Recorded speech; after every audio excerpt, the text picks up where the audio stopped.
OPEC has announced it will cut oil production. This is great, isn't it? OPEC. Some of the greediest people on this earth want to drive up oil prices so poor people can't heat their homes this winter. Let me be clear about this. Every American needs to punish OPEC, and that includes whoever the next president might be.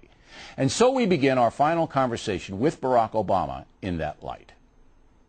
$150 billion to alternative energy in the Obama administration. Over 10 years. Okay, over 10 years. Yeah. To what? What's it going to be? Let me give you some examples. We have to extend tax credits for solar, wind, hydro. We just visited but a hydro. But you're scattershotting it, though. What if solar, wind, and hydro don't work? But that was true for the space program. Kennedy didn't know how we were going to go to the moon. The nature of discovery and research and innovation is you put money into a whole bunch of promising pots. It's like venture capital. And you figure out what works, and some things are going to work and some things are not. Look, I had a meeting with T. Boone Pickett. I'm with you. Here's an example. He is absolutely right that we can't sustain importing 70% Everybody of our knows oil. that, but you've got to have a plan. And I do have a plan. You should get nukes involved. Why don't you get nuclear energy when France and Sweden do it? I am not against Well, let's get the plants up. Well, okay, why not? Let's start drilling in Anwar. What are you afraid? Are you afraid of scaring Anwar, I think, is a problem. What, a caribou's going to be scared? Come on. You're with the folks. They can't pay their heating bill, and you're worried about a caribou going, what's that pipeline doing? But I tell you, listen. What? One of the great things about this country, we've got some beautiful real estate here. Oh, come on. Nobody goes to Anwar. You know what are you going to run shuttles up there? We are lucky to have some of the most beautiful real estate on earth. And we want to make sure that we want to make sure we're passing on to the next generation. But this notion that I'm opposed to nuclear power, it's just not true. I don't want to hear pristine. I don't want to hear caribou. It's not that hard to understand. We're going to get this many new plants. Right. We're going to put this much into solar. We're going to get this. And that would drive down the price of oil. I'll help you. No, that's your deal. I'm not running for anything. No. I'll make sure to send that plan so that you can start advertising. Well, you can come back on and tell me. I look forward to it. All right. Now, NATO doesn't fight in Afghanistan. I don't know whether you know that or not. The Germans won't fight. The French will because of Sarkozy. They lost 10 of their troops. But the Germans won't, a lot of the others won't. So it's all on us again. Why won't the Germans fight against the Taliban? You know part of the reason? What? Part of the reason is that we soured our relationship with the Europeans after Iraq. And when I went over to Europe, and if you listen to that speech in Berlin, which a lot of your buddies had a good time making fun of. I don't have any buddies. But if you listen to what I said, one of the things I said in that speech is you cannot think that the Americans are going to just carry all the freight on this thing.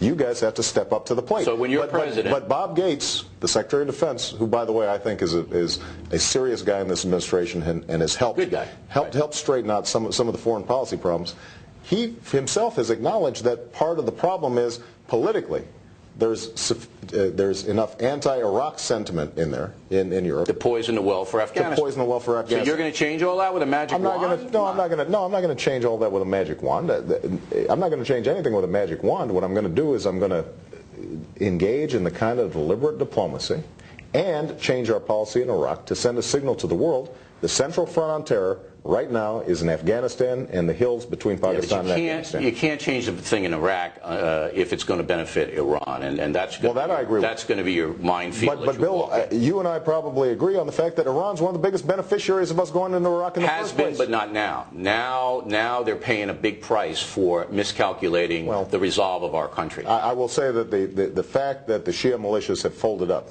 right now is a good thing. Now, you've got these special groups in the South, which is still a problem, and we've got to deal with those. Okay. United States and Poland putting a missile shield in Poland.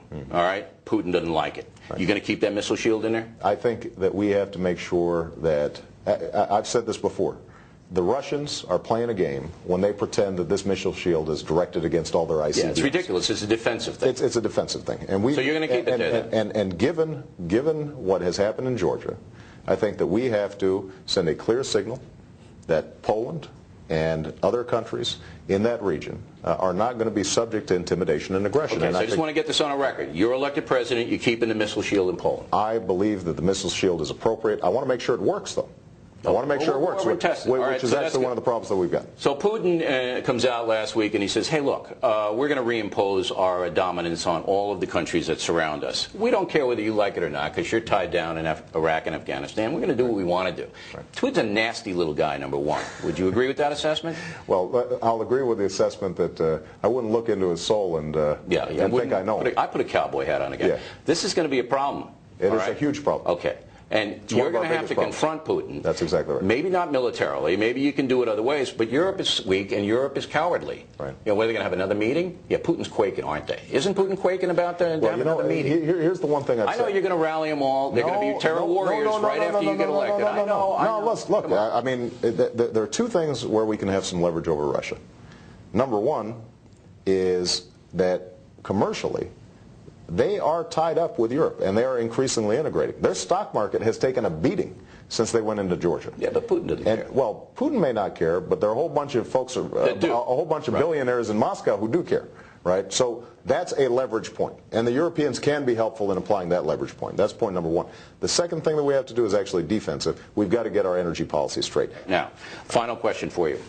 I think I can kick your butt in one-on-one basketball. You've got height. Okay. But I think I've got speed. But you got youth. I'm an old guy. I'm 73 years old. I know. Yeah, this is Botox. Is that right? You look good, man. How many are you going to spot me on a living? Looking like that 73. I don't need it. How many are you going to spot me on a one-on-one game, huh? Because I think game to 11? Yeah. I'd spot you 10. All right. You spot me 10. That's pretty cocky. That's pretty cocky. So now I win. All right, I want to be Secretary of State. Now, I hear you're... If I win, I want to be Secretary of State. I hear you're a pretty good athlete, but your game was football and baseball, right? Right. Senator, a pleasure. I enjoyed it. All right. I enjoyed it, too. I hope you come back. And good luck in the campaign. Thank you so much. Appreciate it. And we will televise that basketball game if it happens. If I win, I'm Secretary of State. Next on...